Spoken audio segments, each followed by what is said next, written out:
अस्सलामुअलैकुम, आप देख रहे हैं प्रोग्राम मेरे सवाल और मैं हूं शाहजेब अहमद। ईरान और इसराइल के दरमियान मुसल्लह कशीदगी के 10वें रोज़ अमरीका ने बराह रास्त तनाज़े में शिरकत करके ईरान के 3 जौहरी तनसीबात को निशाना बनाया। आज सुबह अमरीका ने अपने जदीद तरीन B-2 बमबार तैयारों के साथ ईरान की 3 जौहरी तनसीबात फर्दो, नतन्ज और इस्फहान को निशाना बनाया। अमरीकी हमले के बाद सदर ट्रंप ने कौम के नाम अपने खिताब के दौरान ये कहा कि ईरान को अब हर सूरत में अमन का ऑप्शन चुनना होगा। अगर वो ऐसा नहीं करते तो मुस्तकबिल में मजीद हमले किए जाएंगे जो इससे बहुत ज़्यादा बड़े लेकिन बहुत आसान होंगे। दूसरी जानिब ईरानी सदर मसूद पेज़ेश्कियान ने यह कहा है कि अमरीका ने इसराइल की बेबसी देखकर खुद मैदान में कदम रख दिया है। ईरानी मीडिया के मुताबिक ईरानी हुकाम ने अमरीका को खबरदार करते हुए कहा कि खित्ते में हर एक अमरीकी शहरी और फौजी हमारा हदफ है। अमरीकी हमले पर ईरान भरपूर जवाब देने की तैयारी कर रहा है और ईरान की पासदारान इनकलाब का यह कहना है कि हमले में मुलव्वस अमरीकी तैयारों की परवाज के मकाम की निशानदही कर ली गई है और खित्ते में अमरीकी फौजी अड्डों की निगरानी भी की जा रही है, जबकि मशरक़ वुस्ता में मौजूद अमरीकी फौजी अड्डे अमरीका की ताकत नहीं बल्कि उसकी कमज़ोरी है। जबकि अमरीकी वज़ीर दिफा पैट हेग्सेथ का यह कहना है कि ईरान ने हमला किया तो गुज़श्ता रात से ज़्यादा सख्त जवाब देंगे। अमरीकी हमलों के बाद खित्ते में बढ़ती हुई कशीदगी के दुनिया की जानिब से हम देख रहे हैं कि तशवीश का इजहार भी किया जा रहा है। चीन की बात करें तो चीन ने ईरान पर अमरीकी हमले की मजम्मत करते हुए उसे अक़वाम मुत्तहिदा के चार्टर की खिलाफ वर्जी करार दिया है। चीन के मुताबिक अमरीकी हमले से मशरक़ वुस्ता के कशीदा हालात मज़ीद बदतर हो सकते हैं और फ़रीक़ैन से हमले फौरी रोकने का मुतालबा भी किया गया है। जबकि रूसी वज़ारत ख़ारजा ने कहा कि अमरीकी हमला बैनुल-अक़वामी क़ानून, UN चार्टर और सलामती काउंसिल की करारदादों की खिलाफ वर्जी है। पाकिस्तान की बात करें तो पाकिस्तान ने भी ईरान की जौहरी तनसीबात पर अमरीकी हमलों की शदीद मजम्मत की है। पाकिस्तानी दफ्तर ख़ारजा की जानिब से बयान में यह कहा गया कि अमरीकी हमले इसराइली हमलों के सिलसिले का एक तसलसल है। ये हमले बैनुल-अक़वामी क़ानून की तमाम मिक़दार की खिलाफ वर्जी हैं। ईरान को अक़वाम मुत्तहिदा के चार्टर के तहत अपने दिफा का हक हासिल है। वज़ीर आज़म शहबाज शरीफ और ईरान के सदर मसूद पेज़ेश्कियान के दरमियान टेलीफोन पर बातचीत भी हुई है, जिसमें शहबाज शरीफ ने ईरान पर अमरीकी हमलों की मजम्मत के साथ साथ ईरानी अवाम और हुकूमत के साथ पाकिस्तान की गैर मुतज़लज़ल यकजहती का इयादा करते हुए कीमती जानों के ज़िया पर ताज़ियत का इज़हार किया और ज़ख्मियों की जल्द से याबी की दुआ भी की। तो इन तमाम तर मामलात पर बात करनी है आज के प्रोग्राम में। हमारे मेहमान हमारे साथ मौजूद हैं। मुअज़्ज़ज़ मेहमानों का हम तारुफ भी कराएंगे। सबसे पहले किया सेनेटर शरीन रहमान साहिबा ने, उनसे सबसे पहले बात करते हैं। शरीन साहिबा, बहुत शुक्रिया हमें शो में ज्वाइन करने के लिए। शरीन साहिबा, जिस तरीके से अब हम देख रहे हैं अमरीका अब हम कह सकते हैं कि ऑफिशियली इस जंग में कूद चुका है, उन्होंने हमला कर दिया है अमरीका ने ईरान के ऊपर। आपको क्या लगता है कि ये जो जंग है ये मशरक़ वुस्ता से निकल कर एक आलमी जंग बन सकती है? किस हद तक बढ़ सकती है? ईरान का जवाब किस हद तक खतरनाक हो सकता है? जी बहुत बहुत शुक्रिया।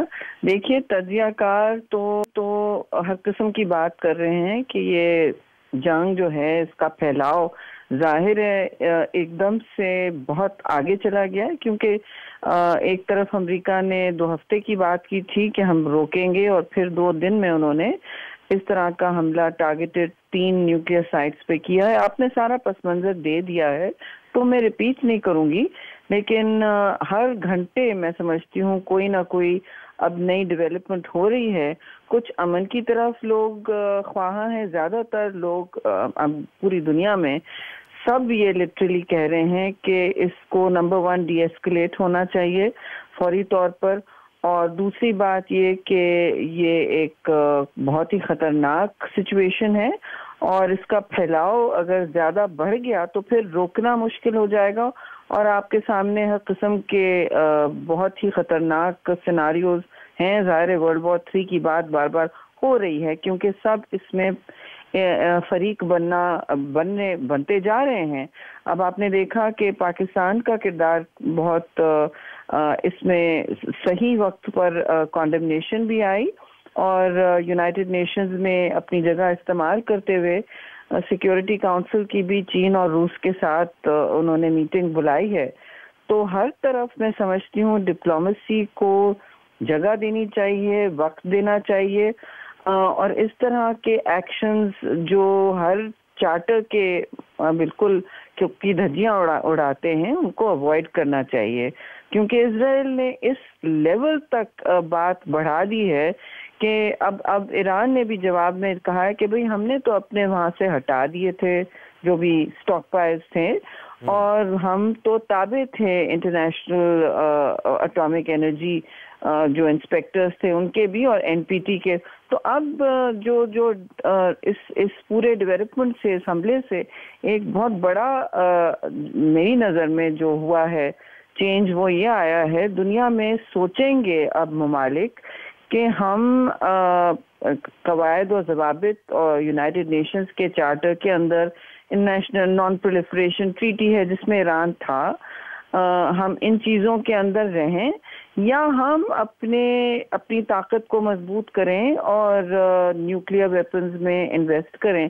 तो बहुत सारे ममालिक सोच रहे होंगे, और अगर ईरान रहने वाला था आलमी हुदूद के, यानी कि प्रोलिफरेशन के हुदूद के अंदर, जो तो आपको याद है पिछली ओबामा एडमिनिस्ट्रेशन ने और पूरे ईयू ने उनके साथ जो नेगोशिएट किया था, वो तो उसी तरफ जा रहा था कि अपनी वो न्यूक्लियर सिर्फ प्रोसेसिंग, सिर्फ एनर्जी के लिए इस्तेमाल करने के लिए और इंस्पेक्शंस के लिए, ट्रांसपेरेंसी के लिए अपना सब कुछ उन्होंने वहाँ खोल रखा था, और उसी की तरफ पेशरफ्त हो रही थी। फिर वो उसे मंसूख किया गया और अब उनकी 3 फैसिलिटीज को बॉम्ब किया गया।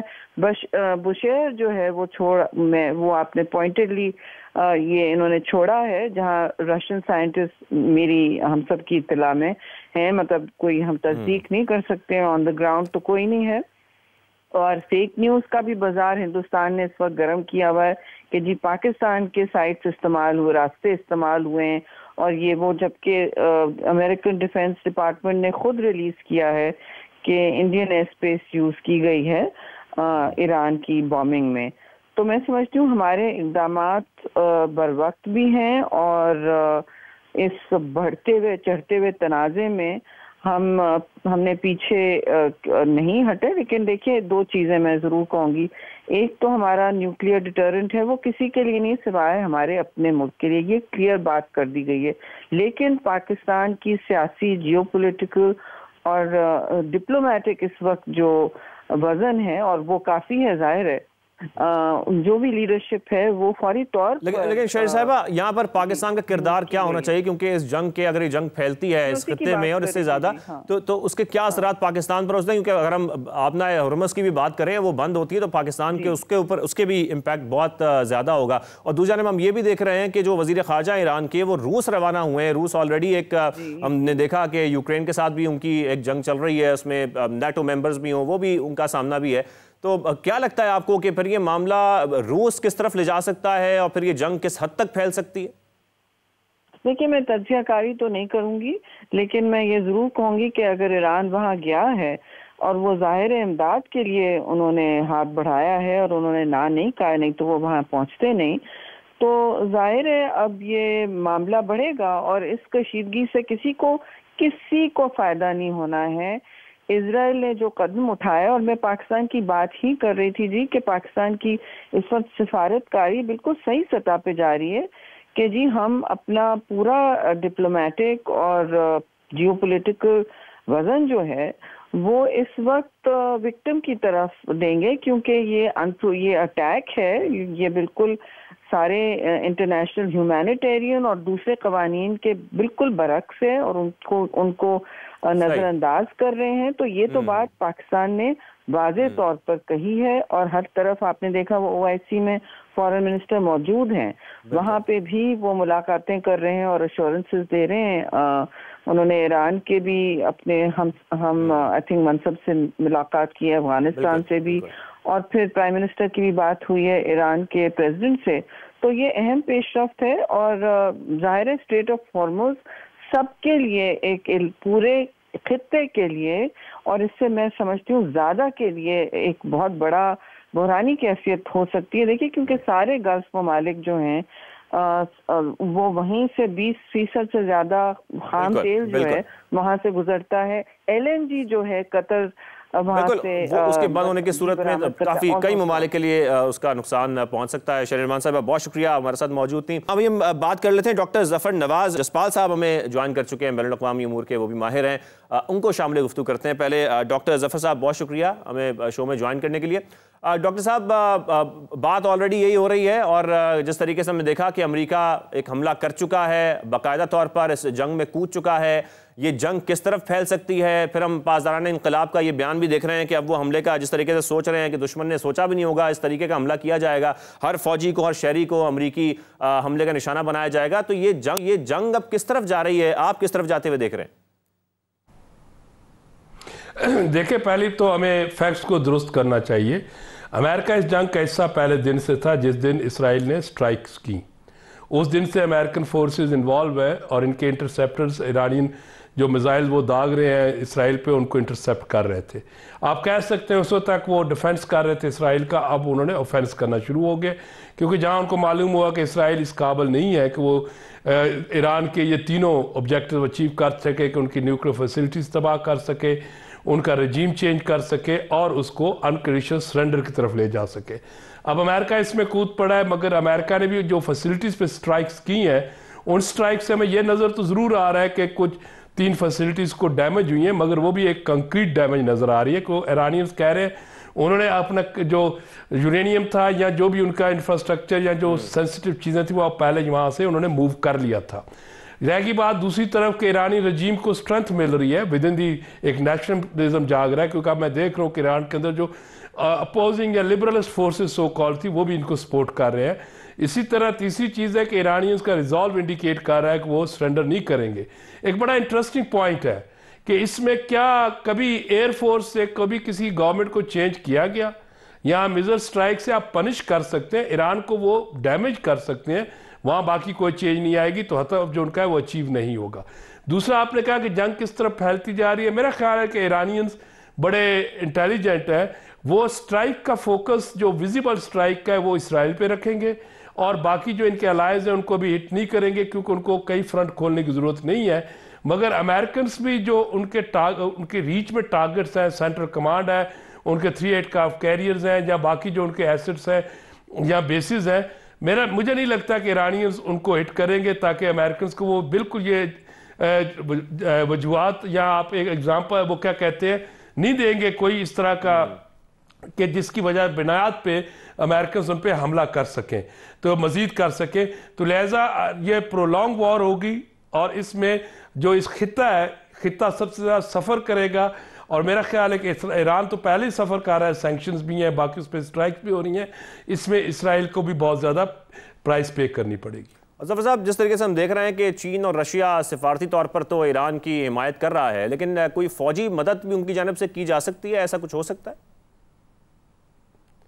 देखिए, हमें देखना चाहिए कि चाइना का ईरान के साथ एक इकोनॉमिक पैक्ट है, $400 बिलियन का स्ट्रेटेजिक पार्टनरशिप है, मगर उसमें कहीं भी मिलिट्री डायमेंशन नज़र नहीं आती। पॉलिटिकल, मॉरल वो सपोर्ट करेगा, मगर अगर हम ये एक्सपेक्ट करें कि चाइना की पॉलिसी में कहीं भी ये नहीं है, और चाइना को ये कॉन्फ्लिक्ट सूट भी करता है कि अब अमेरिकन के जो मिलिट्री एसेट्स हैं वो यहाँ पे आ चुके हैं और यहीं पे बॉगड रहेंगे इसराइल की प्रोटेक्शन में। और साउथ ईस्ट एशिया में जो चाइना को चैलेंज था अमेरिका का, या एशिया पैसिफिक इंडो पैसिफिक जो स्ट्रेटजी है उस पर अमेरिका जो है फोकस नहीं कर सकेगा। लिहाजा चाइना डायरेक्टली तो नहीं, इनडायरेक्टली किस हद तक, मगर वो भी मिलिटरली अभी डिबेटेबल है। दूसरा रह गया रशिया के साथ यस ईरान का एक स्ट्रेटेजिक पार्टनरशिप है और उसमें रशिया को ईरान ने मिलिटरली सपोर्ट भी किया है, ड्रोन्स दिए हैं। अब रशिया से एक्सपेक्ट करेगा ईरान कि वो इसको सपोर्ट करे, मगर एक चीज़ यहाँ पे नहीं भूलनी चाहिए कि रशिया के ऊपर 2 चैलेंजेस हैं। एक रशिया का एक जो जिसको रूसोफेलिया मूवमेंट्स कहते हैं कि वो वहाँ पे अटैक या उनको रशियन जहाँ कम्युनिटीज़ हैं, रशियन स्पीकिंग कम्युनिटी, उनके साथ भी वो लिंक करते हैं। इसराइल में 1.5+ मिलियन जो है रशियन स्पीकिंग कम्युनिटी है, जो रशियन ज्यूज़ हैं, और उनका भी एक उसको इशू है। मगर उससे ज़्यादा रशिया को चैलेंज ये है कि उसकी अपनी मिलिट्री पावर काफ़ी हद तक कंज्यूम हो चुकी है और वो अभी तक प्रोलॉन्ग वॉर में फंसा हुआ है, जिसको आप कह सकते हैं यूरोप में। तो उसका इस तरह खुल के आना भी मुश्किल होगा। मगर जिस तरह पहले आप देख रहे थे कि आपने भी कहा और शायरी रहमान साहबा ने फरमाया कि जी कि ये जो चीज़ है उनका फॉरेन मिनिस्टर गया तो कुछ ना कुछ तो रशियन उनको सपोर्ट करेगा। मगर ये कहना कि अमेरिकन की ये 3 स्ट्राइक से या इसराइल की मिसाइल स्ट्राइक से ईरान कंप्रोमाइज हो जाएगा, तो आपको भूलना नहीं चाहिए कि 20 साल अमेरिका ने अफगानिस्तान में स्ट्राइक्स की। एक पपेट रजीम रखा काबुल में, मगर जैसे ही वो आगे पीछे हुआ तो उसका वो रजीम खत्म हो गया। बिल्कुल। डॉक्टर उमा भी हमें ज्वाइन कर चुकी हैं। डॉक्टर उमा, बहुत शुक्रिया हमें ज्वाइन करने के लिए। बैनुल-अक़वामी अमूर की माहिर हैं आप। डॉक्टर साहिबा, जैसा कि गुफ्तगू हो रही है, मैं इसी को बढ़ाना चाहता हूँ और आपका कमेंट भी चाहता हूँ कि ईरान के पास अब मुमकिन अस्करी और सिफारती ऑप्शंस हैं क्या आपके ख्याल में?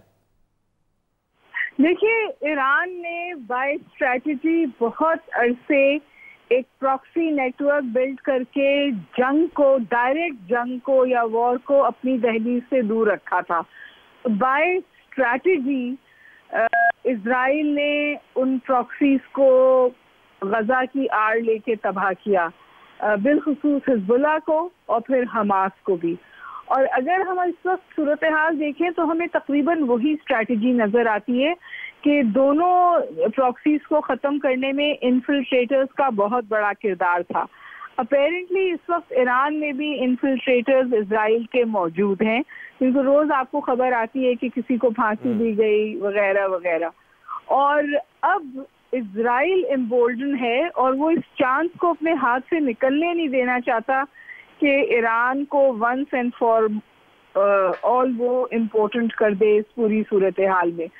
और इसीलिए आपने देखा कि जैसे फर्स्ट राउंड ऑफ डायलॉग शुरू हुआ अमेरिका और ईरान के बीच में, तो की तरफ जाने की कोशिश शुरू हुई, तो उन्होंने पहला हमला किया ईरान से, उससे टॉक सबोटाज हो गई। और फिर उन्होंने सूरत हाल को मजीद मखदूश किया। जब ईरान ने काउंटर अटैक किया तो जाहिर है कि यूएस जो है वो अपने कमिटमेंट ट्रैप में आ गया और ट्रंप ने फिर एक डायरेक्ट हमला ईरान पे कर दिया। ये तकरीबन इजरायली ख्वाहिश थी बहुत अरसे से कि ऐसा हो जाए, और बजाय इसके कि अमेरिका सिर्फ पुष्टपनाही करता था, वो फ्रंट फुट पर आके ईरान को काउंटर करने लगे। अमेरिका खुद इस सूरत हाल से 12 कोशिश करके बचता रहा। बहरहाल अब वो सूरत हाल सामने आ गई है।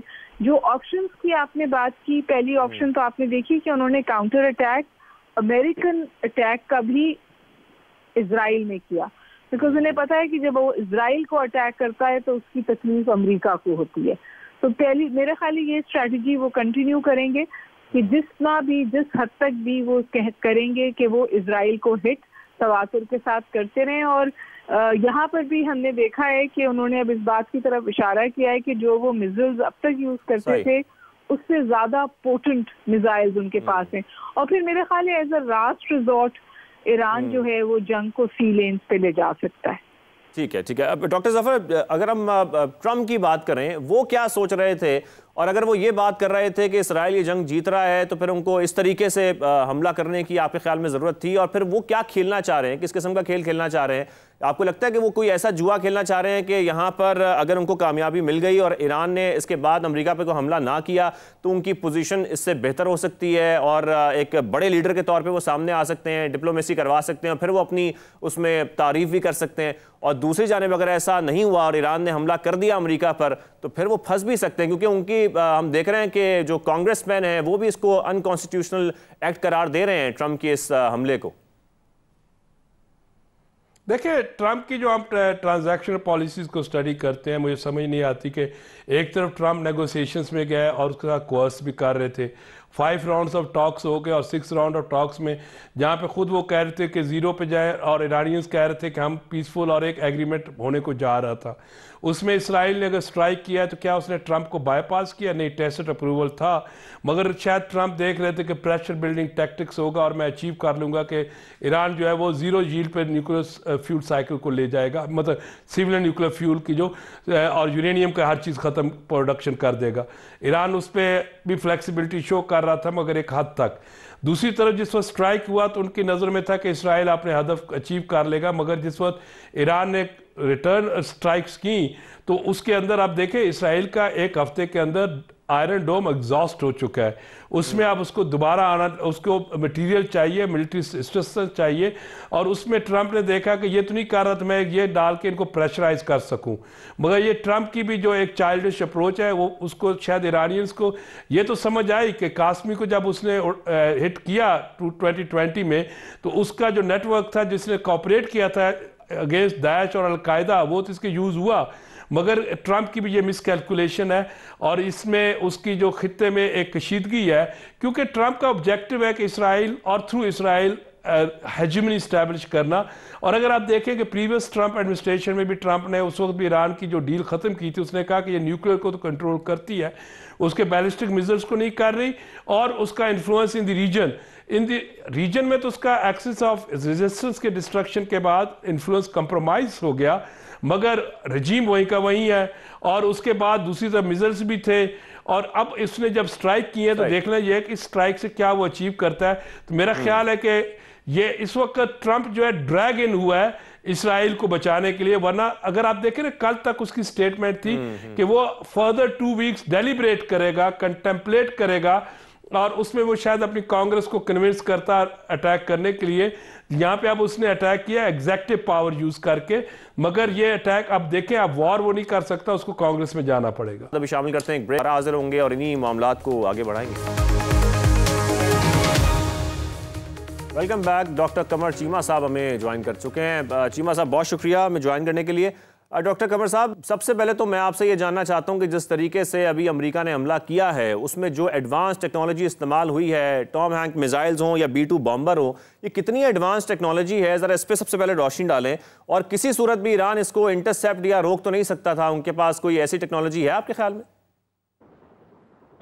नहीं जी, ईरान के पास तो जाहिर बात है, एक ईरान बड़ा मुल्क है, बहादुर कौम है, जज्बा ईमानी ज़रूर मौजूद है, लेकिन अगर ये कहा जाए कि आप देखें ना, इजरायली एयरफोर्स तो ईरान के ऊपर इस वक्त चल रही है और वो बड़ी आराम से रीफ्यूलिंग कर सकते हैं। ईरान उसको जाहिर बात है नहीं रोक सका।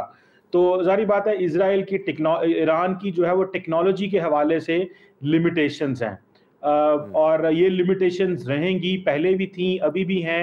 एयरफोर्स तो बिल्कुल इसमें किसी किस्म का रोल प्ले नहीं कर सकी। और दूसरा, अगर आप देखें तो जिस अंदाज से ये जो अटैक हुआ है, इसी को अगर आप सिर्फ इस मॉडल को ही देख लें तो आपको पता चलेगा कि कुछ जहाज जो है वो आए हैं मेडिटेरेनियन से, उस साइड से आए हैं, मिडल ईस्ट से होते हुए उन्होंने ईरानियन साइट्स पे हमला किया है। ये बेसिकली जो ऑपरेशन मिडनाइट हैमर की जो पिक्चर अमेरिकी डिफेंस डिपार्टमेंट ने जारी की है, मैं उसके बारे में बता रहा हूँ। तो कुछ जहाज जिसमें B-2 बॉम्बर्स और बाकी जहाज थे वो इस साइड से आए हैं, और कुछ उनके नेवल एसेट्स जो कि अरेबियन सी में और नियर स्ट्रेट ऑफ हॉर्मुज में मौजूद है, वहां से उन्होंने कुछ स्ट्राइक्स की हैं। तो मुझे लगता है कि ये ईरान की जो कैपेबिलिटी है वो मिसाइल टेक्नोलॉजी में तो ठीक है, उन्होंने काफी ज्यादा इजराइल को नुकसान पहुंचाया, लेकिन ये मुश्किल काम था और मुश्किल काम है। ये कमर साहब, मैं सवाल आपसे इसलिए कर रहा हूं कि अगर हम ये बात करते हैं ना कि अब ईरान जवाब जो दे रहा है और भरपूर जवाब दे रहा है, वो इसराइल पर हमले करके दे रहा है, और वो ये बता रहा है कि वो अभी वो फ्रंट तो नहीं खोलना चाहता अमेरिका के साथ, लेकिन वो इसराइल पर ठीक ठाक हमले कर रहा है, और उसका जो दर्द है वो ज़ाहिर है अमेरिका को भी होगा। लेकिन क्या आपको लगता है ऐसी पॉसिबिलिटी है कि जो यूएस की वॉरशिप्स हैं, जो उनकी कुछ यूएस बेसेस हैं गल्फ में, उसको ईरान मुस्तकबिल करीब में निशाना बना सकता है? देखिए, बिल्कुल बना सकता है। ईरान के पास बिल्कुल ऑप्शंस मौजूद है। अगर ये मिसाइल इजराइल की तरफ जा सकते हैं तो ये मिसाइल इन जगहों पे क्यों नहीं आ सकते, नेवल एसेट्स पे क्यों हिट नहीं कर सकते। लेकिन असल में देखना यह है कि ईरान चाहता क्या है, क्या ईरान एक नया ऑप्शन खोलना चाहता है। और देखिए, अमेरिका के साथ लड़ना मजीद मुश्किल कर देगा ईरान की जंग को, और देन आप अमेरिका को हिट भी मुश्किल से कर पाते हैं। फॉर एग्जाम्पल, ये जो अमेरिका ने स्ट्रैटेजी अडॉप्ट की है कि अपने नेवल एसेट्स का इस्तेमाल करो और एयर एसेट्स का इस्तेमाल करो, इससे बेसिकली उसने अपनी जो खित्ते के अंदर मिलिट्री बेसिस है उनको भी सेव किया है। ईरान के लिए ये ऑप्शन नहीं रखी कि ईरान उन पे हमला कर सके। एक तो वो जारी बात है मिडल ईस्ट में किसी ना किसी मुल्क के अंदर है, और वहां पे अगर ईरान हमला करता है तो वो एक जंग जो है उसको फैलाना मकसद बन जाता है। दूसरा, ईरान मेरा ख्याल है कि फिलहाल जैसे बार बार कह रहा है कि जी हम स्ट्रेट ऑफ हॉर्मुज को बंद करने जा रहे हैं, मेरा ख्याल है इसकी बहुत ज्यादा इम्प्लीकेशंस होंगी, क्योंकि इसमें ये सारी की सारी एक सी कम्युनिकेशन लेन्स जो है जिससे ग्लोबल ऑयल सप्लाई गुजरती है, सारी की सारी ग्लोबल अदरवाइज सप्लाई चेन वो मुतासर होगी, जिसपे अभी मैं देख रहा था अमेरिकी सेक्रेटरी ऑफ स्टेट ने कहा है कि अगर ईरान ये करेगा तो हमारे पास ऑप्शंस हैं इसको खोलने के। तो इसका मतलब ये है, और सिर्फ फिर ये नहीं होगा, फिर सऊदी अरब, यूएई, कतर, जितने भी इस खित्ते के अंदर ममालिक हैं वो सारे के सारे मुतासर होंगे, उनकी सारी ऑयल सप्लाई रुकेगी, कारोबार रुकेगा, महंगाई होगी, तो ये जारी बात है पाकिस्तान का भी ठीक ठाक नुकसान हो सकता है। ऑब्वियसली, बिल्कुल जी। देखिए, स्ट्रेट ऑफ हार्मुज को पाकिस्तान से दूर थोड़ी है, ये साथ ही तो है पाकिस्तान से। अभी देखें आपकी तो ये मेरा ख्याल है डेफिनेटली चैलेंज हमारे लिए भी है। हमारे लिए भी चैलेंज है। फिर आने वाले वक्त में आपको क्या लग रहा है, फिर ये जो अब हम जिस किस्म की जंग देख रहे हैं, ईरान के जो हमले देख रहे हैं, जैसे कि ईरानी हुकाम अब कह भी रहे हैं कि हर एक भरपूर जवाब दिया जाएगा, सख्त जवाब दिया जाएगा, ये हमला अब किस तरफ बढ़ सकता है? क्योंकि वज़ीर ख़ारजा जो है ईरान के, वो अभी रशिया भी रवाना हुए हैं, वहाँ भी उनकी बड़ी अहम मुलाकात है। रशिया क्या किरदार अदा कर सकता है और फिर जंग किस तरफ जा सकती है? देखिए, रशिया का किरदार जो है वो तो मेरा ख्याल है, अगर आप ईरानी वजीर खारजा का कह रहे हैं कि वो उस तरफ गए हैं, तो मेरा ख्याल है कि वो शायद ये कह गए होंगे कि हमें मिलिट्री असिस्टेंस दी जाए, सपोर्ट दी जाए और ऑप्शंस के ऊपर काम किया जाए। ख़ास तौर पे देखें, इस वक्त आपको पता है कि रशिया, पाकिस्तान, चाइना ने ऑलरेडी ईरान की सपोर्ट की है यूएन सिक्योरिटी काउंसिल के अंदर। आज जो इजलास हो रहा है वैसे अमरीकी वक्त 12:30 बजे के करीब, अभी से कुछ घंटे बाद। सो पॉइंट यहाँ पे ये है कि ये अब ममालिक क्या कर सकते हैं। देखिए, स्वाय डिप्लोमेटिक सपोर्ट के ये कोई ममालिक सपोर्ट नहीं कर सकते। रशिया खुद बहुत ज़्यादा ऑक्यूपाइड है यूक्रेन जंग के अंदर, वो स्ट्रेच्ड है, वो मिलिट्री हार्डवेयर नहीं देगा।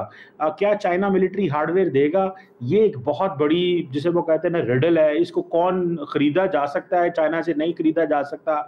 ईरानियंस क्या करेंगे? कौन सी, ये देखिए, अब ईरान के अंदर चीजें लेके आना भी तो बहुत मुश्किल है। सारी एयर सप्लाई, एयर स्पेस बंद है।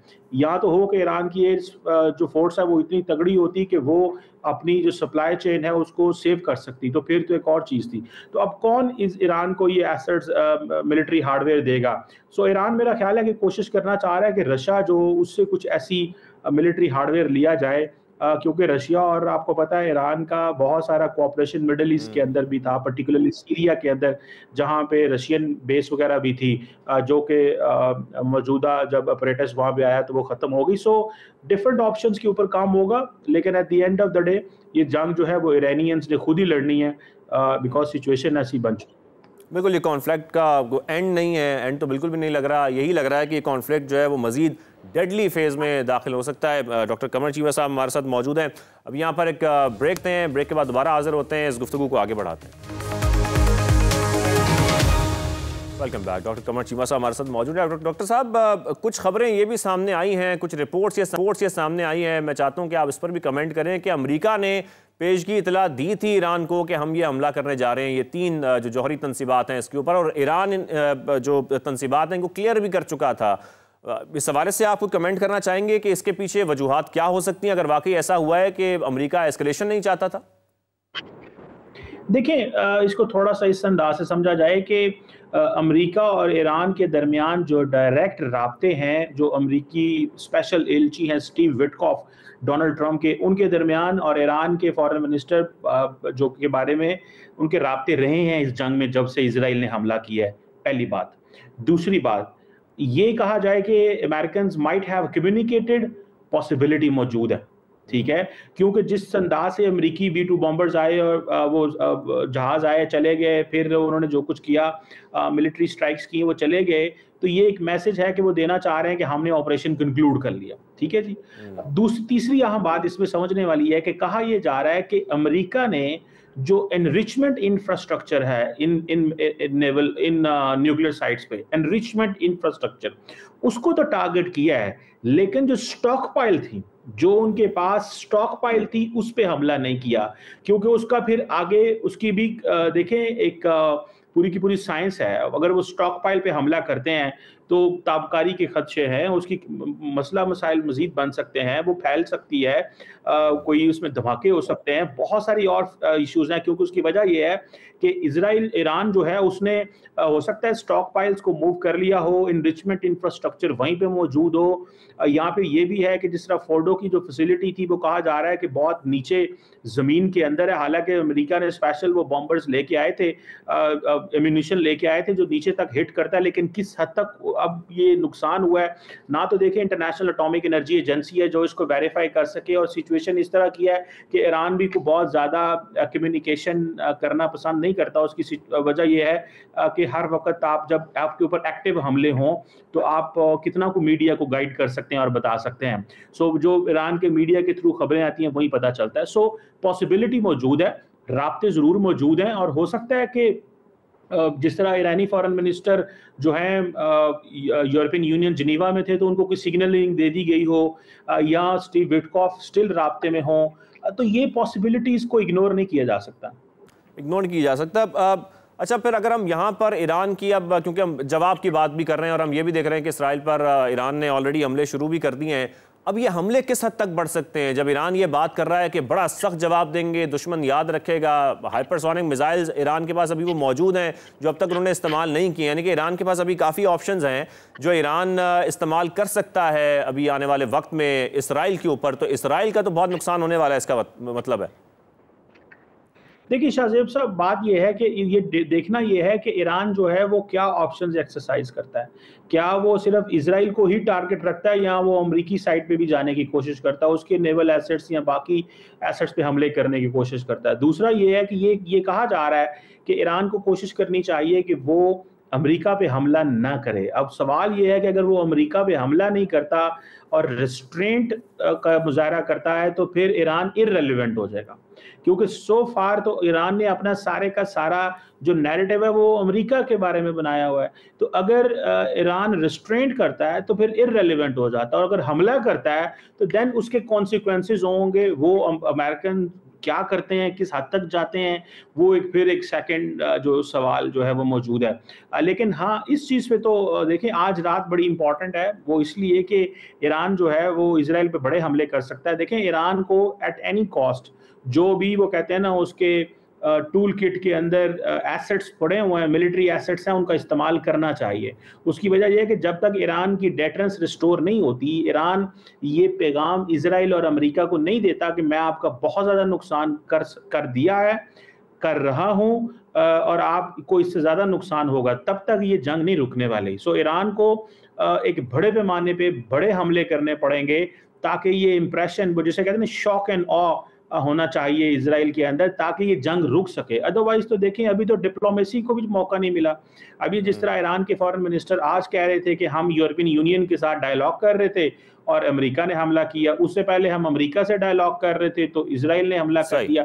तो सवाल ये है कि ये चीजें हमले तब रुकेंगे इजराइल और अमेरिका के अगर ईरान ने अपनी पूरी ताकत का मुजाहरा किया। एक कमेंट इस पर भी करते हैं कि पाकिस्तान के वजीर आजम का राब्ता भी हुआ है मसूद पेज़ेश्कियान से।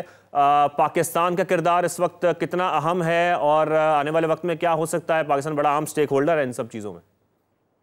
बिल्कुल सही कहा। देखिए, मैं समझता हूँ पाकिस्तान की गवर्नमेंट ने इंतहाई इंपॉर्टेंट सपोर्ट दी है। पहली दफ़ा भी जब इजराइल ने हमला किया था तो यूएन सिक्योरिटी काउंसिल का इजलास हमने भी बुलाया और उसमें पाकिस्तान के एम्बेसडर जो हैं उन्होंने बड़ी इंपॉर्टेंट जो है वो स्टेटमेंट जारी की, हमने कंडेम किया। आज भी देखिए पाकिस्तान के फॉरेन ऑफिस ने बहुत ज़बरदस्त बयान दिया, ईरान के साथ कंप्लीट सॉलिडारिटी करते हुए कंडेम किया है अमेरिका के इस अटैक को, क्योंकि ईरान जो है जैसे भी है इंटरनेशनल एटॉमिक एनर्जी एजेंसी के रूल्स रेगुलेशन को भी फॉलो कर रहा है, न्यूक्लियर नॉन प्रोलिफरेशन ट्रीटी का भी मेंबर है। उसने कोई उस तरह की वायलेशन नहीं की और ना ही आईए ने कहा है कि ईरान ऐसे कोई न्यूक्लियर वेपन बनाने जा रहा है। तो मेरा बिल्कुल आईए ने भी ऐसी कोई बात नहीं की है। बहुत शुक्रिया डॉक्टर कमर साहब हमारे साथ मौजूद थे और इस मामले पे बात हो रही थी। ट्रम्प ने जैसा कहा कि अब वक्त है कि हम की तरफ कदम बढ़ाया जाए, लेकिन ईरान बाज ना आए तो दोबारा हमला भी किया जा सकता है। ईरान की जानिब से भी धमकियां दी जा रही हैं। तो आने वाले वक्त में देखेंगे कि ईरान किस हद तक बड़ा हमला करता है, किस हद तक सख्त जवाब देता है। इजाज़त दीजिए, अल्लाह हाफ़िज़।